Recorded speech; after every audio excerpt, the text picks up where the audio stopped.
सलाम नमस्ते सत श्री अकाल। मैं हूं रजा और आप देख रहे हैं रजाग्राफी। एक इंपॉर्टेंट अपडेट आपके सामने लेके आया हूं। दो खबरें इस रिपोर्ट के अंदर आपको सुनने को मिलेंगी जो कि काफ़ी बड़ी खबर है।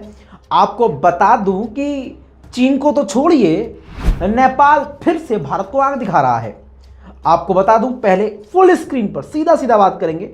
रिपोर्ट लगा रहा हूं, ये बीबीसी की रिपोर्ट है। नेपाल का भारत को जवाब, हमारे इलाके में एक तरफा निर्माण बंद हो, लिपुलेख हमारा। जी हां, आपको बता दूं कि बॉर्डर के मामले में नेपाल के साथ भी भारत का चल रहा है मामला, लेकिन ये पहले नहीं था। अब अचानक से ही नेपाल ने मुद्दा उठाया है। लिपुलेख के अलावा जो बॉर्डरी इलाके हैं उसमें कई इलाकों में भारत को लेकर नेपाल का, मतलब दोनों देशों का आपस में अब ऐसे हो गया है। दोस्तों, मजे की बात यह है, हिंदू राष्ट्र है नेपाल और उसको भारत रास नहीं आ रहा है और भारत नेपाल को रास नहीं आ रहा, मतलब दोनों एक दूसरे के आमने सामने ऐसे हो गए हैं। रिपोर्ट देखिए दोस्तों। देखिए, नेपाल सरकार ने कहा है कि भारत के साथ उसके सीमा विवादों का समाधान ऐतिहासिक तथ्यों और परिणामों के आधार पर होना चाहिए, जिसमें लिपुलेख, लिम्पियाधुरा और काला पानी का विवाद शामिल है। आप समझिए, काला पानी, लिपुलेख, इस सभी जगह पर भारत जो है सड़कें बना रहा है, ट्रेन तक पहुंचाने की कोशिश कर रहा है, वहां पर रिहायशी इलाके बनाने की कोशिश कर रहा है, लेकिन उन सभी इलाकों पर अपना कब्जा बता रहा है, अपना राइट बता रहा है नेपाल। समझिए दोस्तों, कौन है नेपाल? हालांकि किसी को साइज से नहीं तौलना चाहिए, लेकिन ये देखिए, कल तक हिंदू राष्ट्र अभी भी गाते हैं ना भारत में। मैं वही कह रहा हूं, जब कोई मुस्लिम कंट्री दूसरी मुस्लिम कंट्री से लड़ती है तो गू खाने वाले आ जाते हैं और कहते हैं कि देखो, ये मुसलमान खामोश नहीं है, ये आपस में ही लड़ते रहते हैं। यहां क्या चल रहा है भाई साहब?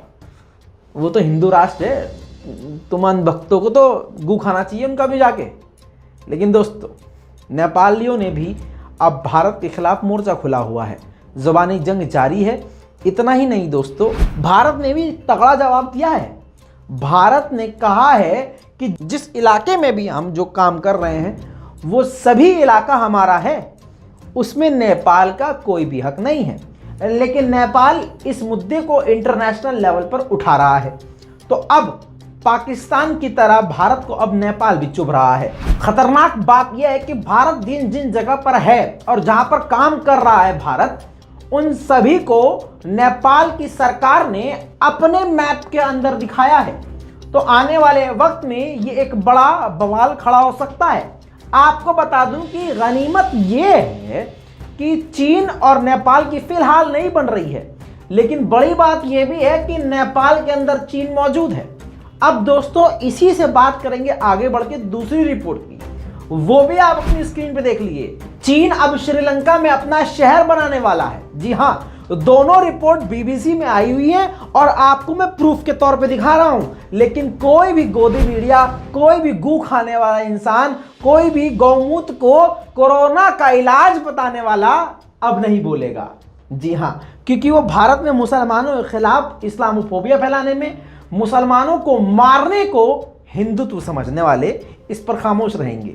चीन श्रीलंका में एक नई सिटी बना रहा है, जिसके बाद श्रीलंका पूरी दुनिया में अलग पहचान से जाना जाएगा। जी हां, श्रीलंका की राजधानी कोलंबो में चीन पोर्ट सिटी बना रहा है, जहां पर 80,000 लोग रह सकेंगे। और इस इलाके में कोलंबो ने, यानी श्रीलंका ने, इन्वेस्टर्स के ऊपर टैक्स हटा दिए हैं। जी हां, कोई भी आके यहां पर कितना भी इन्वेस्ट कर सकता है। श्रीलंका में कई सारे पोर्ट्स हैं और लगभग हर पोस्ट पे श्रीलंका के विपक्षी लोगों का, यानी श्रीलंका की सरकार की विपक्षी पार्टियों का कहना ऑलरेडी है, ये बात, श्रीलंका के हर पोस्ट पर ऑलरेडी चीन का कब्जा है। हर पोर्ट लीज पर दिया जा चुका है और अगर ये पोर्ट सिटी बन जाता है और यहां पर अगर विदेशी कंपनियों को टैक्स फ्री इन्वेस्टमेंट करने का ऑप्शन दिया जाता है, तो ये पोर्ट एक तरह से ऑलरेडी चीन के हाथ में चला जाएगा और यहां पर बसने वालों की संख्या और जो बिजनेसमैन होंगे वो भी चीन के ही लोग होंगे। तो एक तरह से चीन का पूरा शहर श्रीलंका में बस जाएगा।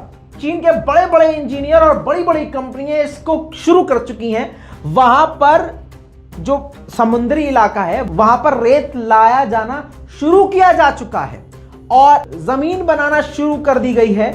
ये जो पोर्ट बना रहा है चीन श्रीलंका में, इसकी तुलना हांगकांग, दुबई और मोनाको, इन तीनों से इसकी तुलना की जाएगी।